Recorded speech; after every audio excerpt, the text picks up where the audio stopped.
The need to redefine beliefs or become more nuanced instead of orthodox. It's also the apologist's need to redefine words like translation. The comment is in reference to the slight mental gymnastics, which is often said whenever an apologist attempts to explain something. Saying the words mental gymnastics is a way to disregard the logic and reasoning without confronting it by attacking the person. Now you don't really have to have a discussion about the content anymore. You can just say the person is unreasonable. In medical science, for a long time, people got sick after they had surgeries. People didn't know why. There were various theories, and someone presented the idea of microscopic organisms being the cause. This idea was not popular, probably because you couldn't see them. Arguing that something that you couldn't even see, essentially was invisible, was killing people seemed pretty ridiculous. Maybe a bit like mental gymnastics. And so by just saying this person's ridiculous, they believe in invisible things that they can't see that are killing people, you could just sort of throw away the whole argument. It wasn't until we invented the light microscope that we're able to prove that it was microscopic organisms. Redefining beliefs in this context, becoming nuanced, might have appeared to be some sort of mental gymnastics. But science is good at this. Science does this often.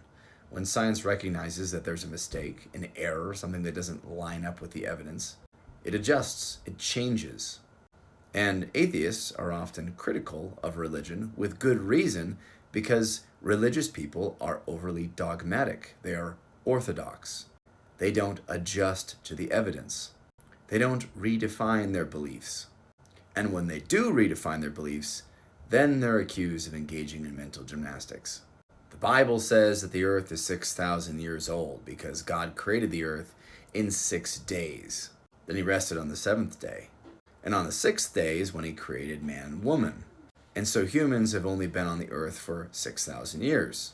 However, evidence demonstrates, through the form of archaeology and radiocarbon dating and lots of other things, that humans have probably been on the earth for much, much longer than 6,000 years. And that the earth is much, much older than 6,000 years. So we could have said, oh, the Bible's false. Or we can redefine words and redefine our beliefs. This is what science does on the regular, and it's a good thing. I'm no longer able to believe that the earth is 6,000 years old or that humans have only been on the earth for 6,000 years. That doesn't line up with the evidence. However, I'm not also ready to just throw away all the records in the Bible either, or throw away all my spiritual experiences.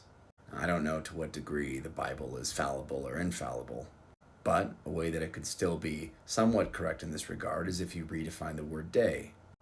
Some people say, well, the Hebrew word there can mean a period of time with a beginning and an end, almost like a dawn. So God created the earth in 6 periods of time with beginnings and ends, each of which could have been billions of years. Okay, that takes care of the earth's creation, but what about Adam and Eve? If they're the first people, then humans should only have been on the earth for 6,000 years. Well, perhaps God creating humans like Adam and Eve took millions and millions and billions of years. Adam and Eve are the finished product. And maybe the way that God created them was evolution. He slowly evolved them into what they became. We don't know how he built them. Or maybe the entire Adam and Eve story is symbolic. Or maybe Adam and Eve were the first people in this dispensation. We don't know. Now, all of the thinking and reasoning that I just did, someone might just say, mental gymnastics, as a way of throwing it all in the trash.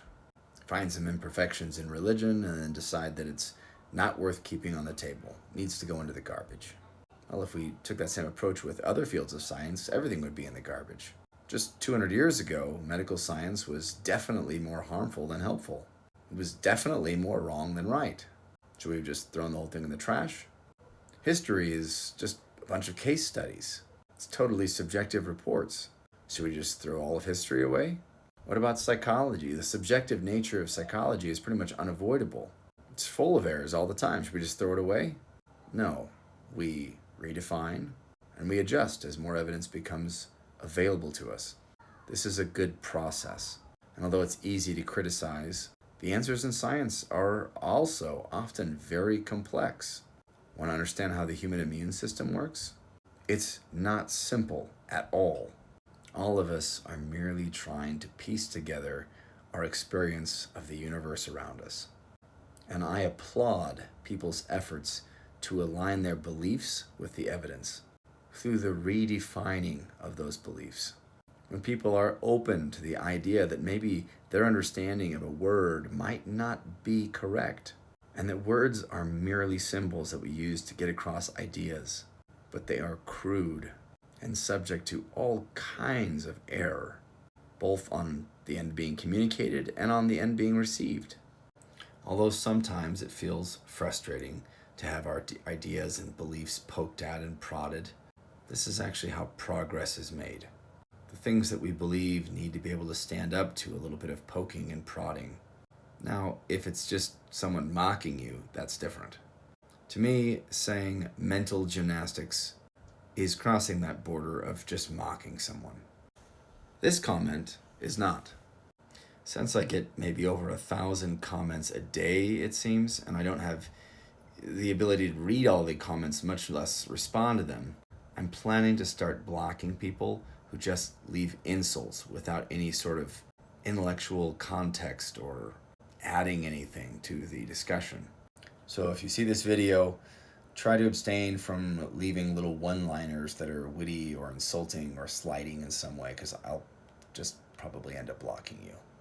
I also, as I stated in my pinned video, I'm going to be blocking people who seem to be completely bent on destroying the Church of Jesus Christ of Latter-day Saints and don't seem at all interested in keeping an open mind, having a meaningful discussion, and are here for the intent of why I'm talking on this platform in the first place, which is to give people a place where they can intellectually process some of their beliefs so that they can maintain their faith in God, if that's what they want to do.